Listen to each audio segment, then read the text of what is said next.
Бәріне сәлем. Бүгін осындай трайфл десертін жасап көреміз. Видеоны соңына дейін қараңыз.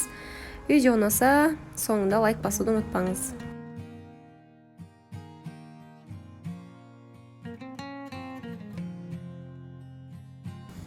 Кез келген трайфлға арналған ыдыстар: 200 грамм корж, фрукты, таразы, 200 грамм сгущенка, 200 грамм сливки, Қазақстан шоколады және бос ыдыс.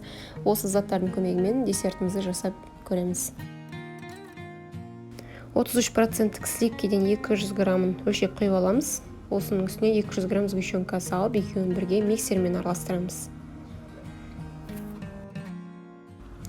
Бізде массамыз қатты қоюланбайды, консистенциясы еріп тұрған балмұздаққа ұқсас болып келеді.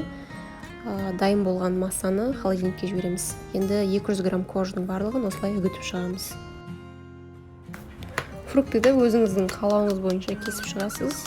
Және тек қана банан мен клубника емес, басқа да жеміс-жидектерді қолдануға болады.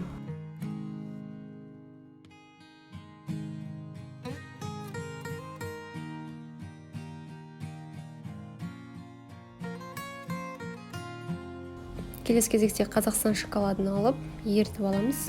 Осының үстінен 100-150 грамм сливки құйып, жақсылап араластырып аламыз.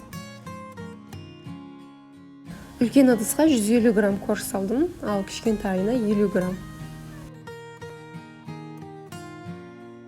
Енді осы үгітілген корждың бетіне бізге пропитка жасау қажет, өйткені бұл корждарымыз өте құрғақ, сол үшін пропитка жасау керек. Оны осы жеміс-жидектерді қоймай жатып жасап алсақ та болады, немесе осының үстінен құйып шығуға да болады.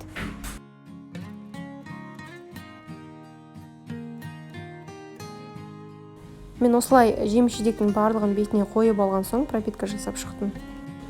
Енді біз жаңағы тоңазытқышқа жіберген массамызды алып шығып, осының бетінен құйып шығамыз.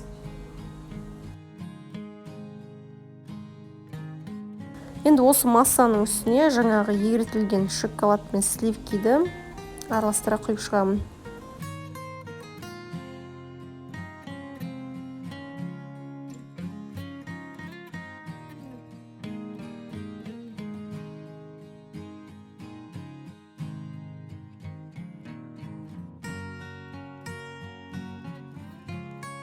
Енді десертіміз әдемі көріну үшін бетіне осылай клубника қойып шығамыз, немесе малина қоюға да болады. Және осының бетінен қазір мен майдаланған арахистерді сеуіп шығамын.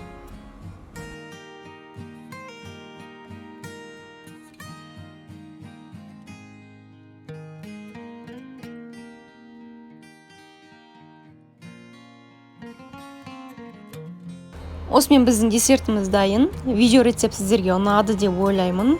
Соңында лайк басып, комментарий қалдыруды ұмытпаңыз.